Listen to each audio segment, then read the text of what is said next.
And we are live. Welcome back. All right. And welcome to Lifestyle Business on Launchpad TV with Chris and Ann. And we are, good morning. It is morning here because we are coming to you from our latest location. Our latest COVID fire evacuation location of Hawaii. So it's bright and early. Bright and early. 9 a.m. for us, later for everybody else. But we're glad to be with you today. Yeah, don't feel bad for us at all. We are lucky to be here. And what we're doing is we're just testing out all the COVID protocols for places around the world or around North America. And this one was pretty interesting. And we actually did a test before we got on the plane. And it's kind of neat. Hawaii's got it dialed in. Yep. And so, speaking to our guest, and you'll introduce our guest in a few minutes here, we've also sort of made this commitment to try to maximize this year with our daughter. We have a 2-year-old daughter, Harper, and we're really trying to maximize the time with her. And her godparents invited us to come visit them in Hawaii. And since we visited the rest of her family in Canada and North Carolina, we decided, hey, why not? We'll make the sacrifice. Yeah. So like you said, don't feel bad for us, but we're glad to be here. And it's been an interesting year, to say the least. Yeah, I mean, one of the things we've been thinking about is she's 2. So obviously we have a long road ahead of us in terms of having to work hard to be able to put her through school, et cetera, et cetera, et cetera, et cetera. And it's really hard right now to make make moves from a business perspective because of COVID. Not going to say that it's easy. It's not bright. I don't know if you guys in Newark, we all know we had a bit of a spike this weekend. So, but nonetheless, we call ourselves cockroaches. So we will survive through this issue. And so as a result, we're kind of like, well, what can we do? We might as well, we have to be virtual. So we might as well be virtual and see people and connect with others, which is great. But we have also been having a lot of conversations with people about the future of work. And where it's going. And so we are going to be talking about parenting with Chris Bowdy. Bodie. Canadian. It's my Canadian accent, Chris. But nonetheless, we'll be speaking to him about being a great parent. Yep. We've been listening to his podcast. We've learned a few things. We have a lot of learning to go. And, but we've also been talking to other people about the future of work. And so, one of our competitors is, well, there are many competitors in the space, but one of them is struggling right now. They've raised a lot of money, but they have a lot of lawsuits out there with their landlords and haven't been able to come to a good thing. I think we've avoided those so far. We have managed to avoid them. I mean, I would say we avoided them. Yeah. But, it has been interesting because I think what we are realizing is in this space and in the category, survival is necessary. And so we're focused on survival through this phase, but we're really excited about the future because I think as a category, co-working is here to stay, obviously, but it has also been proven that the future of work needs to have a hybrid approach to work.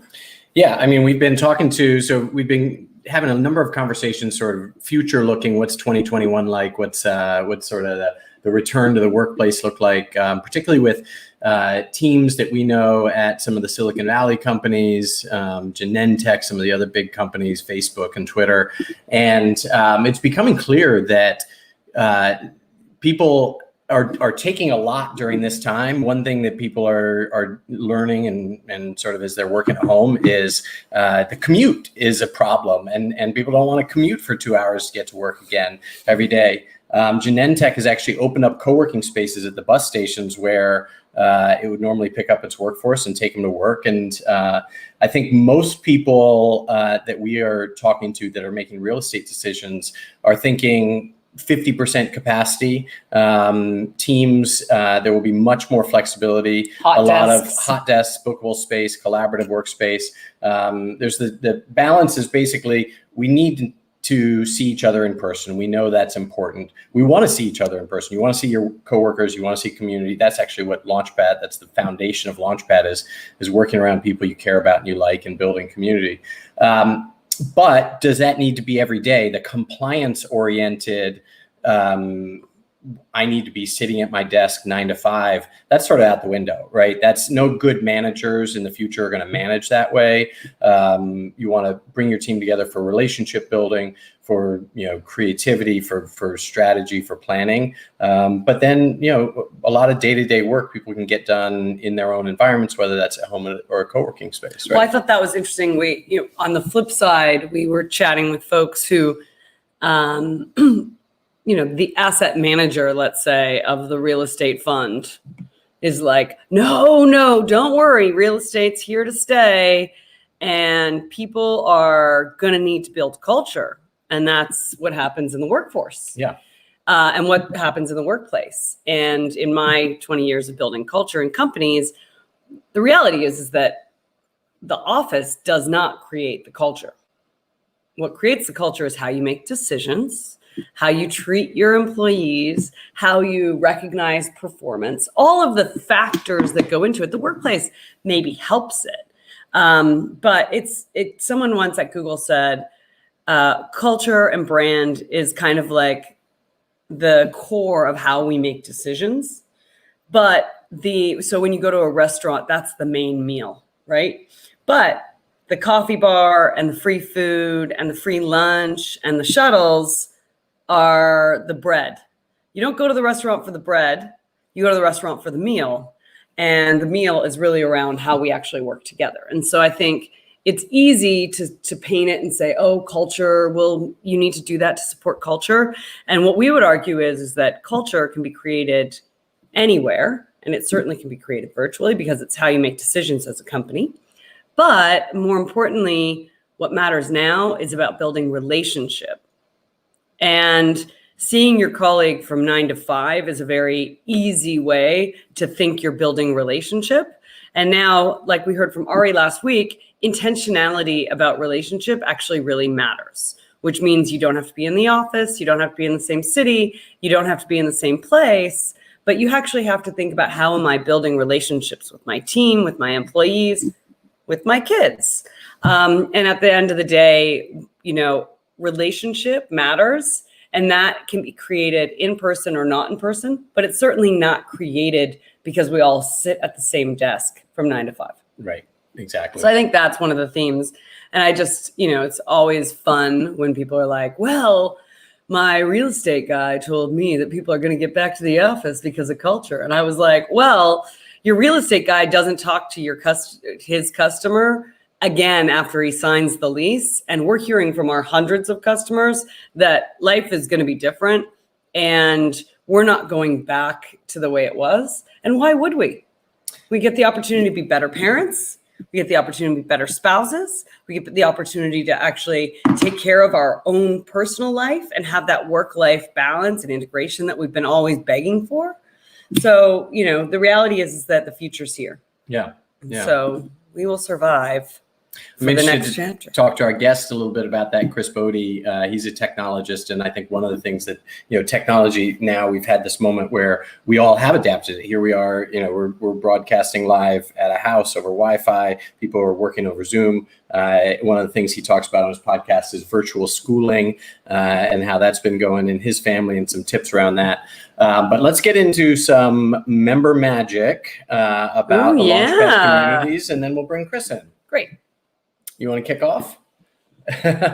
Okay. Ari Robin from last week, who we all were happy to spend time. He's the founder of Phone.com, and he was recently featured in Business.com's article where he shared some tips to decrease customer churn from dissatisfied customers during COVID.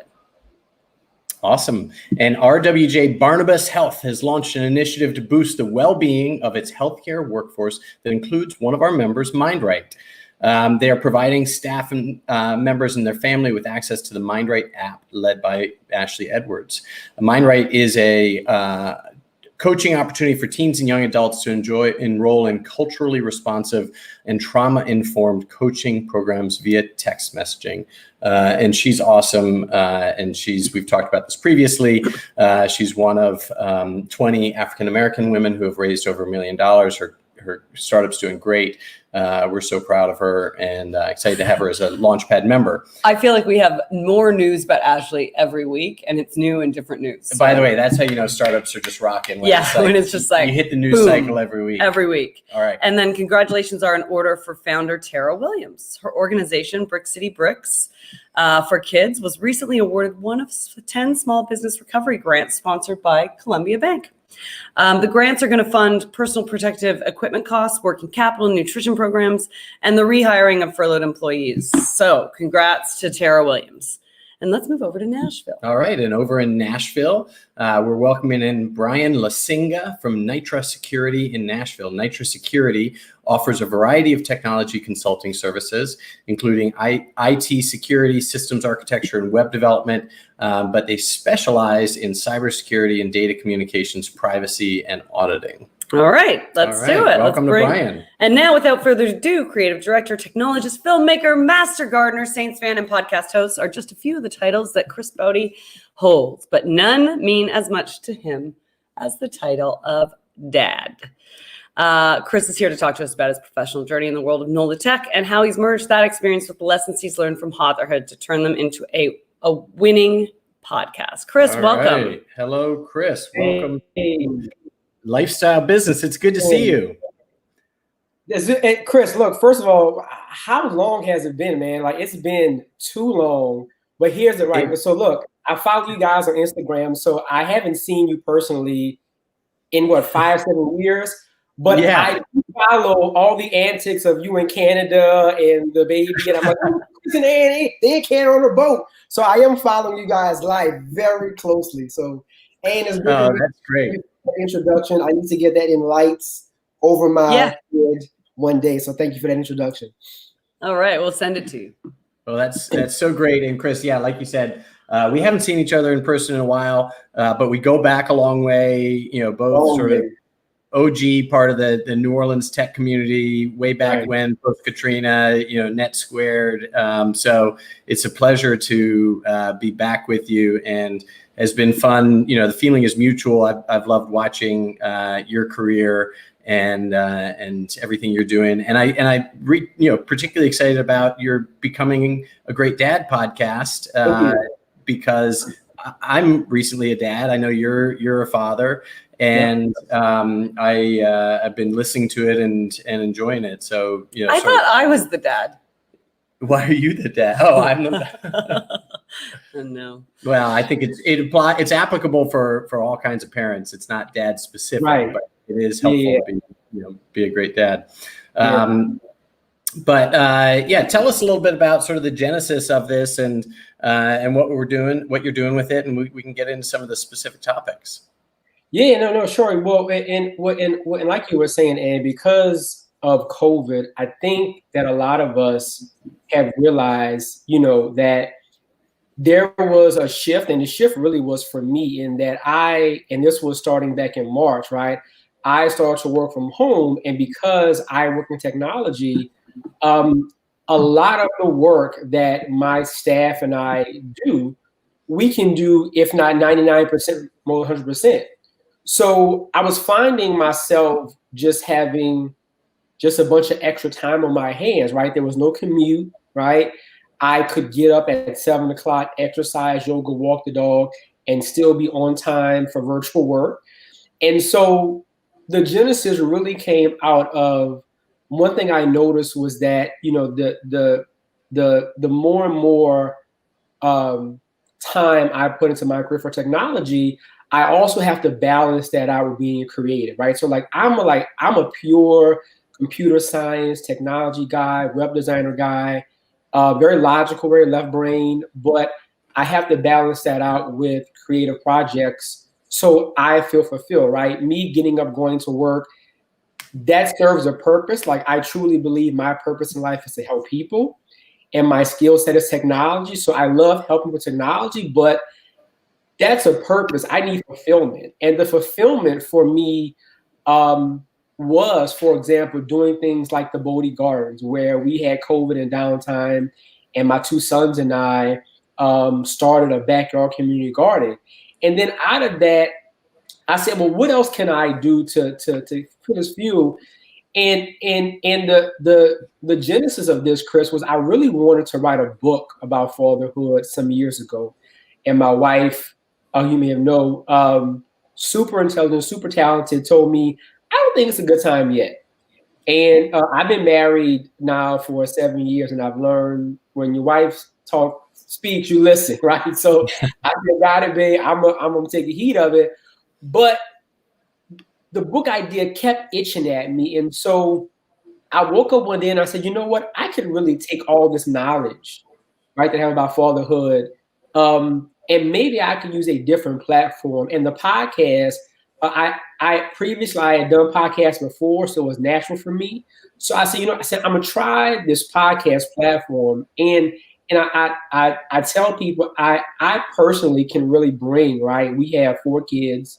Their ages are 21, 14, 7, and 2. So I can give you experience, Ann and Chris and somebody listening. I can give you experience from top to bottom. I will wake up on a given day and I will deal with the complex issues of a young adult. I will then deal with the complex needs of a 14-year-old boy trying to figure his way out in the world, dealing with girls, being an African man. I then have a 7-year-old son who's rambunctious. He loves science. He's asking questions. And then, I have a 2-year-old who's a firecracker. She's a young lady, and she's just, she keeps me on my toes. So, I felt like I could give dads, right? And yes, it's called Becoming a Great Dad. Like Ann said, a lot of the information on the podcast is really for both parents. I have a lot of women that contact me and say, look, Chris, I am going to put these skills in place in my household, right? It's to me, it's really been something helpful. But the other piece too is that I found that I thought, you know what, I'll put this podcast out and this will help. My immediate kind of need was to really help Black dads.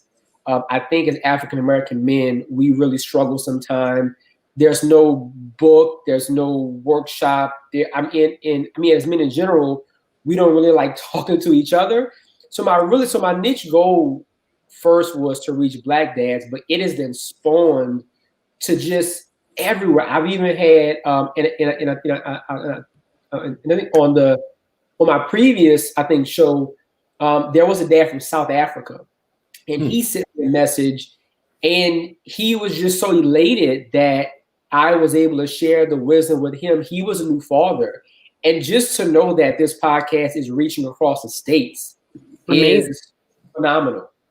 And it's interesting that so I made that comment to Chris when we were listening to the podcast. I was like, there are a couple, I think you were talking about Juneteenth was one of the episodes that we were talking about. And I was like, it's also really nice to hear a podcast that's, well, frankly, not some sort of white privileged guy talking about their particular challenges. Right. And I think it's interesting that it's a good platform that makes access available. And so now we can have a diversity of voices, but everybody can learn from that. And especially this last summer, I had several conversations with people around how do we address some of these issues. And it's a really nice thing because that's really attractive to everyone to basically learn other people's perspectives. And so I think you're right. You're filling a void, but you're also, I think we can always learn collectively when we learn from others and actually really understand their perspectives. Yeah. So I loved that. And honestly, there's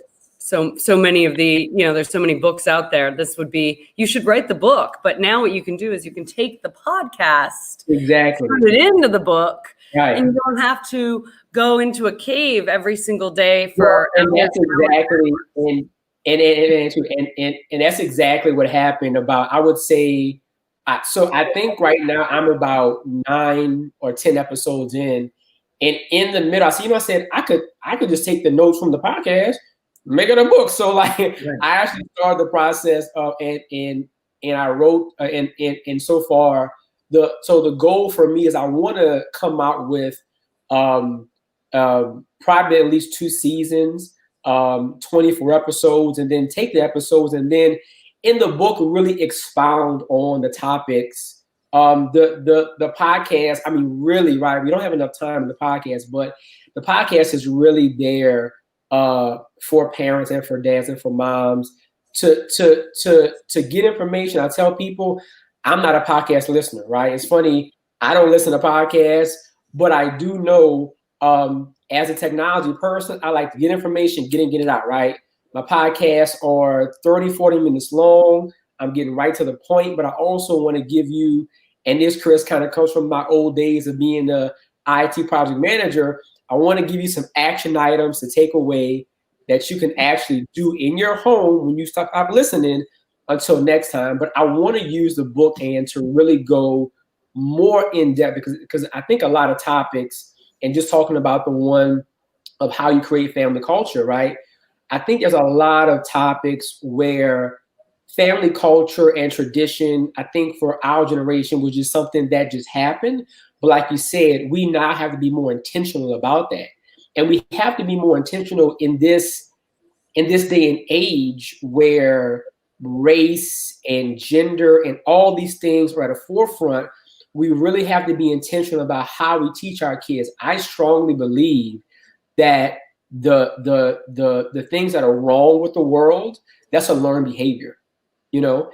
And so how can I, as a parent, how can I be intentional about breaking that cycle and teaching my boys and girls so that when they become adults, they don't have the views, whether directly or indirectly, of being sexist, bigotry, all that stuff. But I think I do hope the book can really go in depth and really help dads and parents really to see more. Hey, how can I really be the catalyst to make that shift in my family? Yeah, I think it's so interesting, Chris. And you're talking about learned behaviors, and we were listening to the episode on racial injustice, and I was sharing that with Ann a little bit this morning. And that was sort of your first pillar, right? You recognize that as soon as you walk in the door and you're around your kids, everything that you're doing, everything that comes out of your mouth, all of your viewpoints they're a sponge, right? They're pulling all of that in, they're learning that, they're witnessing that. And so the, breaking some of these, really societal injustices, right? And that are systemic and that are generational.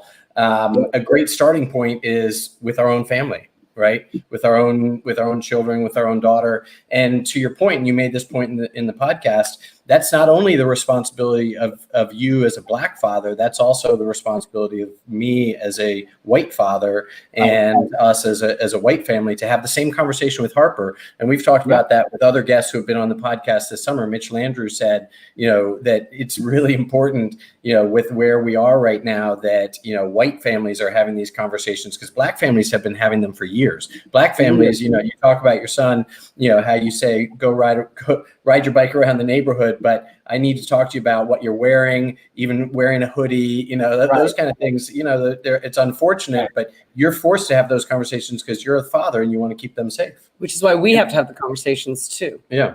Yeah. And the great thing I tell people, the people have, I think some months ago, right, people approached me and said, look, I'm not a Black dad, but how can I start to teach my children or turn the wheel? I tell dads, look, right, if you can start to teach your kids about, and I think one thing I kind of talked about in that episode was spotlighting, right? And this is not just a racial thing, this is something that can be a sexist thing, right? If you teach Harper, and if she grows up, and if she has the knowledge to say, wait a minute, that's not right. you, like somebody else, you should not be treating that person differently, right? Now, not only does my African American daughter or son, not only do they know how to handle themselves, but then they have an ally. So even though that's not affecting Harper directly, she can be an ally against injustice.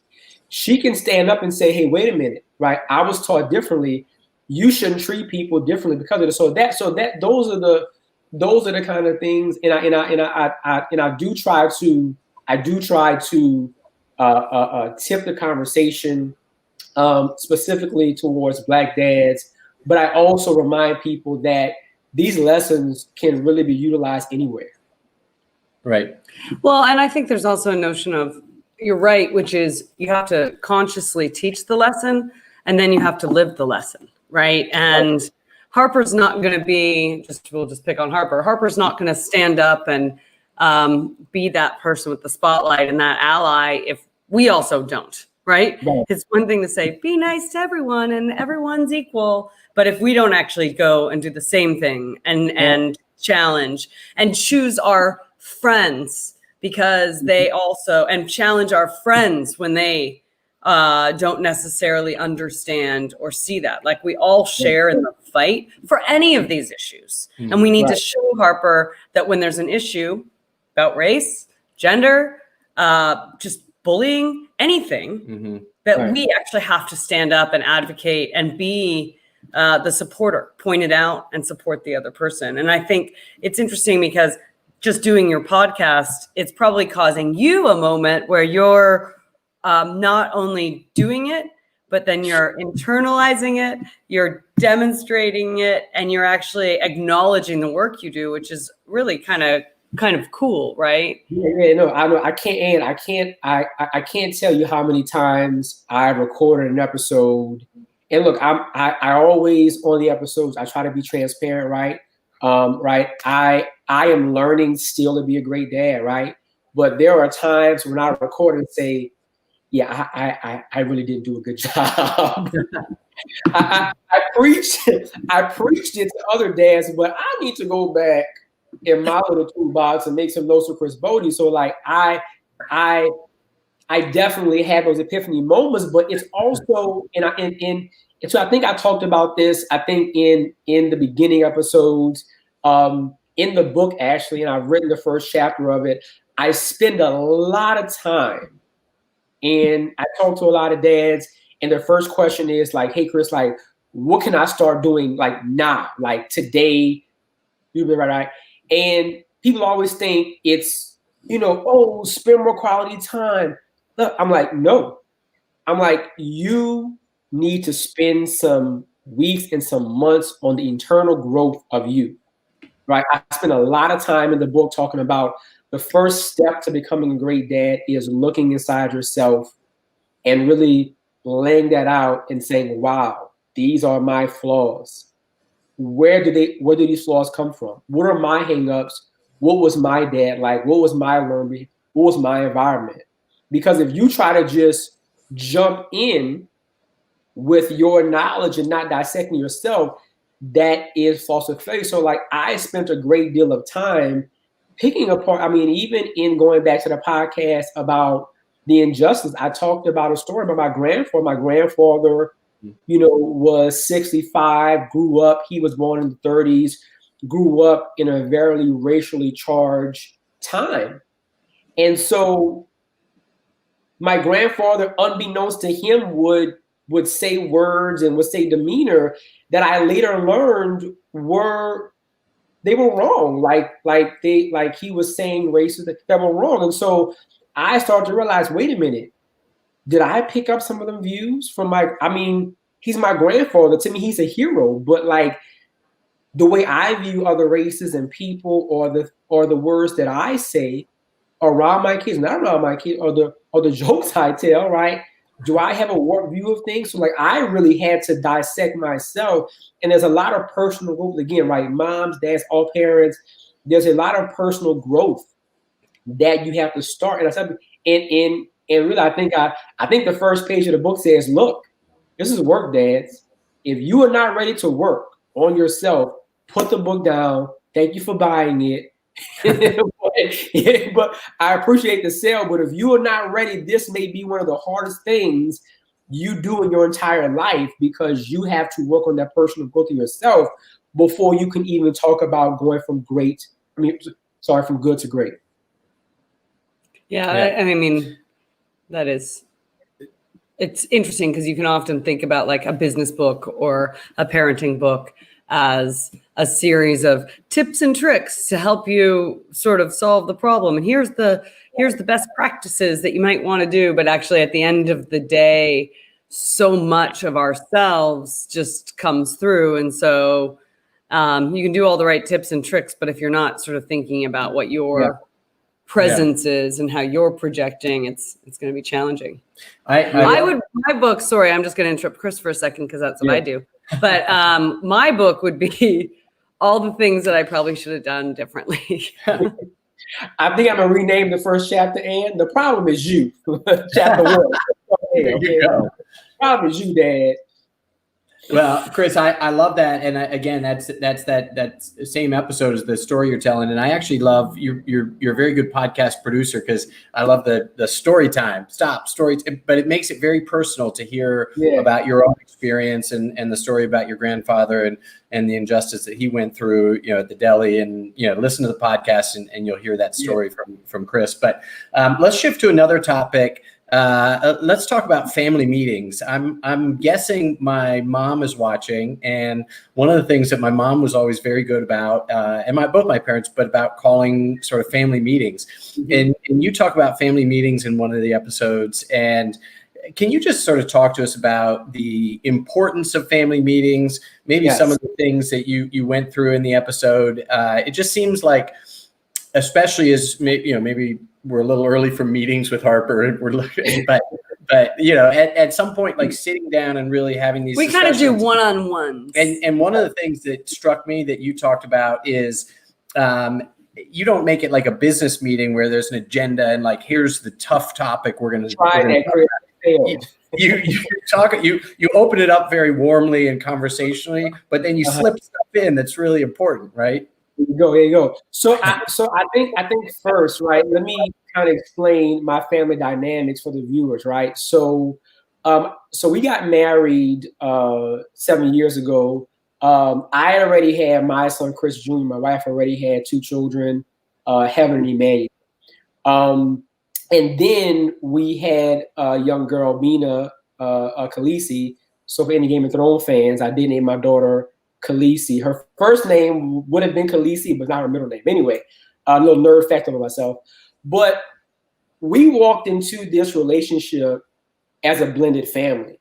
And immediately I saw, okay, there's a us versus them thing. And so my goal with the family meetings, really, Chris and Ann, was how do I take these people that, Chris and I were just guys when we had been living together as just him and my son for years, right? My wife had not had she had not had a male in the house for some time. So, and the kids were not used to it, right? So my goal was, how am I going to get us to be a congealed family unit? Because in the beginning, it was a lot of like us versus them. And it was a little things like, for example, my son Chris would say things like, my dad wants you, my dad, right? Mm-hmm. And I just said, no, Chris, like I'm everybody's dad now. So it's like, hey, dad, right?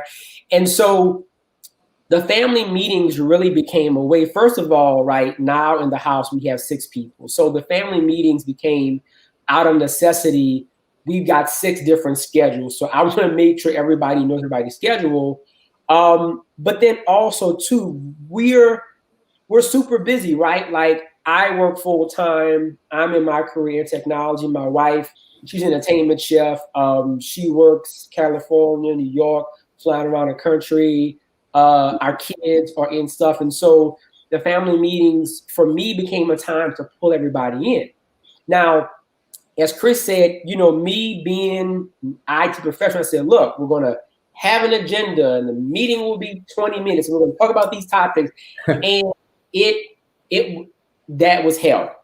The kids rolled their eyes. They hated it. Anytime I would call it for them. So, and I struggled for at least a good year or two with having the family meetings. But I said, look, I got to push on. And then I caught on to something, and it was a light bulb moment that I think most parents that we learned the hard way. I started to realize that every family, and even your family, Chris and Ann, every family has an organic flow, right? If you walk into a family's house, right, there's a flow. There's a certain room that everybody congregates in, right? There's a certain time of the day when the house is kind of jumping and lively, and a certain time it was quiet. So I said, let me kind of work with that flow. And so for my family, it wasn't a rigid, let's have a meeting. It was a more informal, like, hey guys, let's get together. We're going to have a very loose agenda, and we're going to cover like 3 things. We're going to cover, here's the schedule for the month. Now, we also have a shared Google Calendar.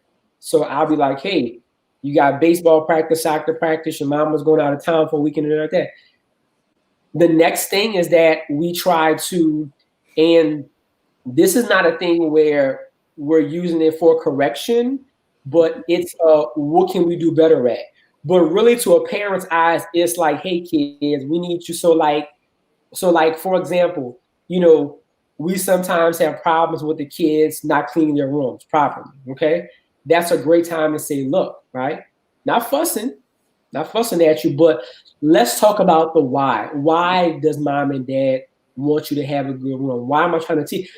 I don't want you to clean your room just because it's clean. I want you as a young man or a young woman to learn these basic life skills. I just saw a meme yesterday, and somebody said, can we agree that for boys and girls, cooking and cleaning should be a basic life skill? And yeah, it should. Like, my son should know how to clean your room. I don't want him to get married and then his wife is like, hey, slob, right? and that third thing, and the third thing is having those kind of highlights. So Chris, you know immediately, right? This is that old school sandwich, good thing, bad thing, good thing, right? The kids don't know it, but we're implementing that at the end. What's everybody's highlights? What happened good this month? What's the upcoming good thing?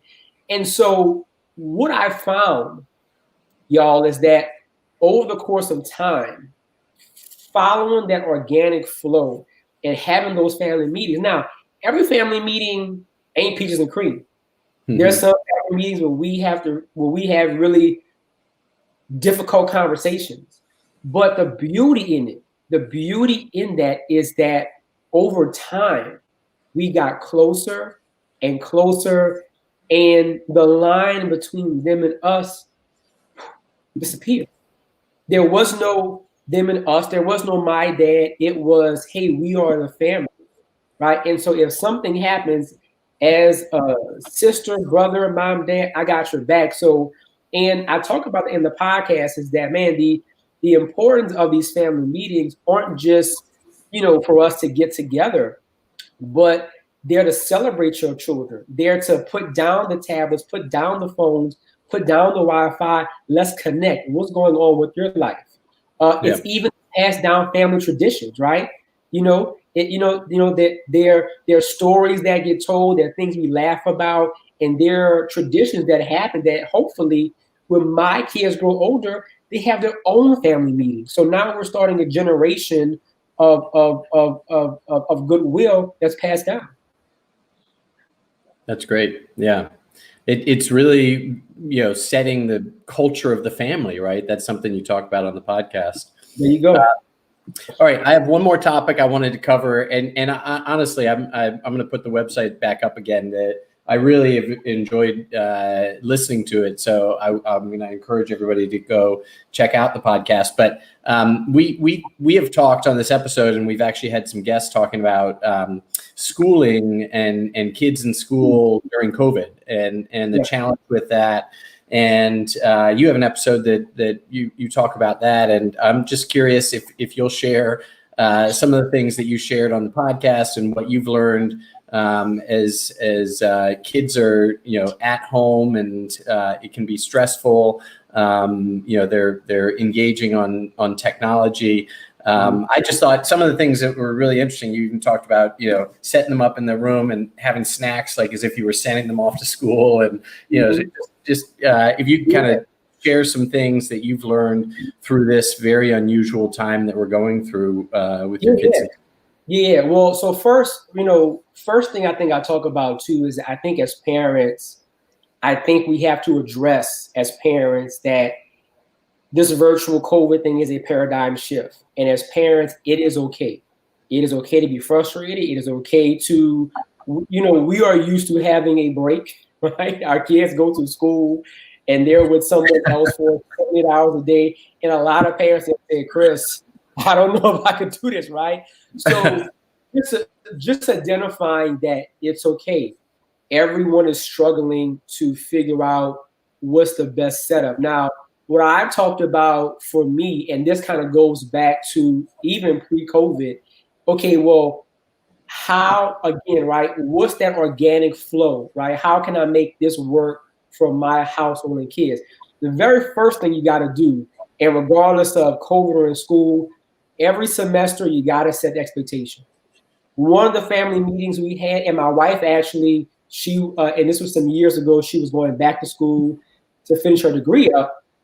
Anybody in my household that is going to school, I said, look, my expectation is that of excellence.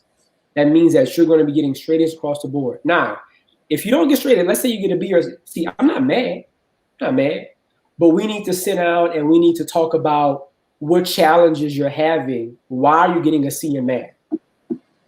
What do I need to do?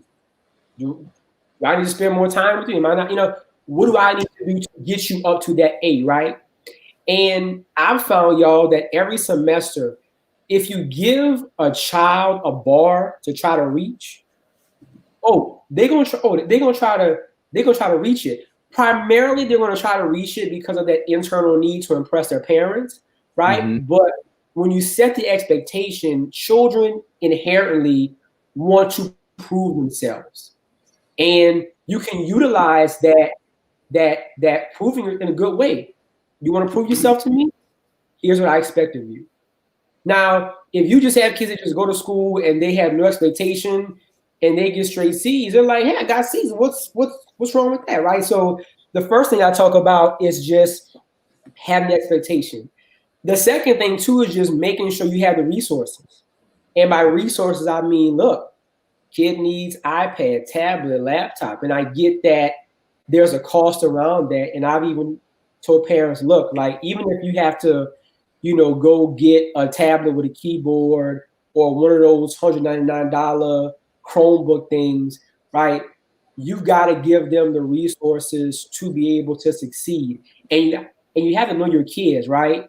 My kid needs snacks and water. I can't expect him to sit in the room for 8 hours a day like real school. I'm talking to the teacher about breaks. How can they get 5-10 minute breaks? And then after you set the expectation and after you have the resources, you really got to make it like real school. So our oldest daughter, Heaven, she's in college. She's in virtual school. My oldest son, Chris, he's 14. He started high school in virtual school, which is crazy for us. Mm-hmm. And then our third youngest, Emmanuel, is in virtual school. Every day in the morning time, just like they would have in regular school, they wake up, they come down, they have breakfast, and then 8:30, they all scurry off to their rooms. And in their rooms are a desk, a laptop, a lamp, markers, pens. They have everything they need, and the environment, right? I talk a lot about how the environment has to be comfortable, and you have to also, be flexible of like, hey, look, like, I'm working from home, right? Daddy has to actually work from like 9 to 12. I take an hour break, and then from like 1 to 4, right? Some days I can, let's say, for example, in early, some days not. But also understanding that, look, these are just kids. It's new for them. Trying to incorporate something like, I've been able every day since COVID to have lunch with my kids, right? I take them on dog walks when they have like at home PE, right? So, and again, right, these are just like some basic high level items, right? But you really got to figure out what's organically and what's going to flow from my household. All right. Okay. All right. Well, Chris, it's been awesome having you today. I also, I just wanted to say that I'm continuing to enjoy following you on Twitter during Saints games. Thank you, Chris. Thank you. That is my one guilty pleasure on Sundays. Anybody that knows me, I am on Twitter and I tweet like a bat out of hell on Sundays. I had a guy come up to me in Rouse's, and this was last year, pre-COVID. He stopped me in Rouse's and said, "Chris, my wife and I follow you on Twitter, and his TV, his smart TV, he has my Twitter feed like on the right-hand side." I'm like, "Are you serious?" He's like, "Yes." He's like, "My wife and I we literally get on Twitter just to see you tweet." I'm like, "Man," and that was crazy to me. Well, sometimes if we're on the West Coast, so we don't even see all the games. I don't have the DirecTV package or anything. So sometimes during a Saints game, I'm only following you on Twitter. That's exactly how I get my play-by-play. It's well, glad you guys enjoy it. Great commentary. Go ahead. All right. Before we wrap up, because we need a, what are 2 tips you'd give us for our 2-year-old? For your 2-year-old. So I as well have a 2-year-old too. Her name is Mina Khaleesi Bodie. The 2 tips that I would definitely give anybody for a 2-year-old is tire them out and make sure they take naps, right? I can't stress the importance enough of nap time. I try to literally wear her out. I take her on dog walks. I try to do everything with her. They've just got so much energy and they're so rambunctious. And then during that time, after lunch, we get her a good meal. She's out for a good 2-3 hours. And that is best. Yeah, and that is, let me say that. Nap time is important not only for their developmental, but it's mommy and daddy time. That's my wife and that's the only time we have to talk, conversate, have coffee together, joke about our day. Because outside of that, she's, so nap time and playtime, you got to have that. We feel you on that, on the nap time and on the, and we've only got her, but literally. Yeah. Yeah. And by the way, the problem is that she will probably grow up having a really clean room, because when we finally met each other, we both were disaster zones when it comes to cleaning our room, which works. It doesn't work. Yeah. I mean, well, she's already when you have another. She goes all over the house. She walks around us and is like, "Pick this up, shut that door." Yeah. She's our Alex P. Keaton of clean. Yeah. Well, that's good. That's good. Yeah. Already. Mine is the opposite. Her older brother picks up her room for her, and she's like, I don't want to do that right now. I'm 2. I'm like, all right. I'll give you some time. I'll give you a couple years. All right. Well, good, Chris. It's awesome to see you. We're going to put a link to the podcast and to you on Twitter and everything once we post the show after it airs. But great to be with you. Hopefully sometime soon again in person back in New Orleans. But awesome to be with you today. Yeah. Same as here. Thank you for having me as a guest. I appreciate it. Okay. Yeah, it's awesome. Thank you. All right. Well, that was fun. I've really been enjoying his podcast and learning things. He's got like actionable things. He's sort of listening and does story time, and it's been a lot of fun. So it was nice to have Chris back. All right. So next week we got a guest who couldn't make it because of the hurricane, right? Because of Hurricane Zeta. That's right. Hurricanes wreaking havoc on the lifestyle business schedule. But we are excited to welcome Svetri Wilson. And she's going to be here to talk to us about her company, Resilia, which is disrupting the way that nonprofits are created and maintained. And she's going to talk to us also about what it's been like for her to raise money as an African-American female founder. And it is, she's one of the striking highlights in this world around being able to create and raise capital and breaking down a lot of the barriers that people face. And so I'm excited to hear very much from Savitri next week. And we've used Resilia to Yeah. form our nonprofit, the Launchpad Foundation. It works great, and really excited to talk to her about everything she's been doing. And such a great example of how you use technology to improve process. Right. All right. All right. That's it. Well, we'll sign off for today. Thanks so much to everybody for tuning in, for Chris for joining us, to our producer Ariel, and we will see you guys next week. On the mainland. So long.